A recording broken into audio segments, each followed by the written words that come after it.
Hello सभी। परमहंस योगानंद की योगी की आत्मकथा पर हमारी वीडियो श्रृंखला में आपका स्वागत है। हम युवा मुकुंदलाल घोष की आध्यात्मिक यात्रा का अनुसरण कर रहे हैं। अध्याय 8 में लेविटेटिंग संत से मिलने से लेकर वैज्ञानिक जेसी बोस तक। अब अध्याय 9 में, जिसका शीर्षक है आनंदित भक्त और उनका ब्रह्मांडीय रोमांस, हम एक असाधारण व्यक्ति से मिलते हैं जो मुकुंद को दिखाता है कि ईश्वर के प्रति पूर्ण समर्पण में जीने का क्या मतलब है।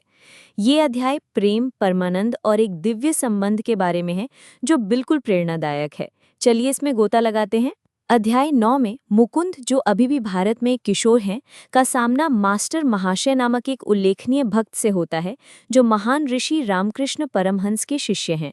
मास्टर महाशय, जिन्हें एम के रूप में भी जाना जाता है, मुकुंद कलकत्ता में उससे मिलने जाता है और वो तुरंत एम की आनंद में स्थिति से प्रभावित हो जाता है। ये लड़का वास्तव में दिव्य आनंद से चमक रहा है, जिसे योगानंद ईश्वर के साथ ब्रह्मांडीय रोमांस कहते हैं।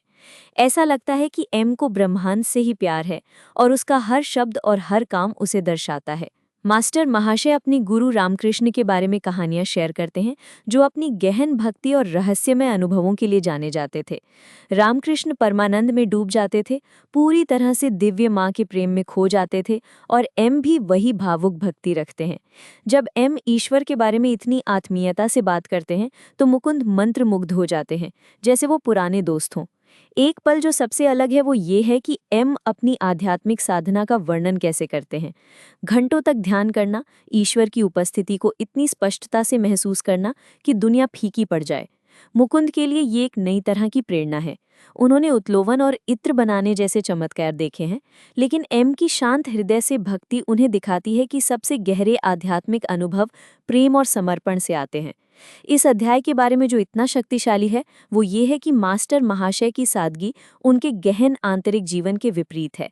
वो किसी को प्रभावित करने या अपनी शक्तियों का प्रदर्शन करने की कोशिश नहीं कर रहा है। इसके बजाय वो ईश्वर के साथ निरंतर संवाद की स्थिति में रहता है, और यही एकमात्र आकर्षण है। मुकुंद, जो अभी भी अपने गुरु की खोज कर रहे हैं, एम की शिक्षाओं के साथ एक गहरा संबंध महसूस करते हैं। ये उसकी अपने आध्यात्मिक मार्ग की एक झलक की तरह है। चमत्कारों का पीछा करने या हिमालय की ओर भागने के बजाय दिव्य प्रेम से भरा जीवन।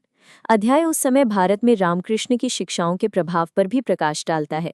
आध्यात्मिकता के प्रति उनका दृष्टिकोण, धर्म या धर्मतत्व के परवाह किए बिना भक्ति के द्वारा ईश्वर को गले लगाना, मुकुंद से प्रतिध्वनित होता है और सत्य की सार्वभौमिक प्रकृति के बारे में उनकी समझ को आकार देता है। एम इसका प्रतीक है। वो दिखाते हैं कि ईश्वर के लिए जीने के लिए आपको गुफा में रहने वाले साधु की आवश्यकता नहीं है, आप इसे कलकत्ता जैसे व्यस्त शहर में बीच में भी कर सकते हैं। अध्याय 9 क्यों मायने रखता है? ये मुकुंद के लिए एक दिल खोल देने वाला क्षण है, जो उन्हें दिखाता है कि आध्यात्मिकता केवल शक्तियों या अनुशासन के बारे में नहीं है, ये ईश्वर से प्रेम में पड़ने के बारे में है। मास्टर महाशय का उदाहरण मुकुंद के दिल में एक बीज बोता है, जो उन्हें अपने गुरु और मार्ग को खोजने के करीब ले जाता है। हमारे लिए ये एक सुंदर याद दिलाता है कि आध्यात्मिक यात्रा आनंदमय, अंतरंग और गहराई से व्यक्तिगत हो सकती है, जैसे ब्रह्मांड के साथ रोमांस।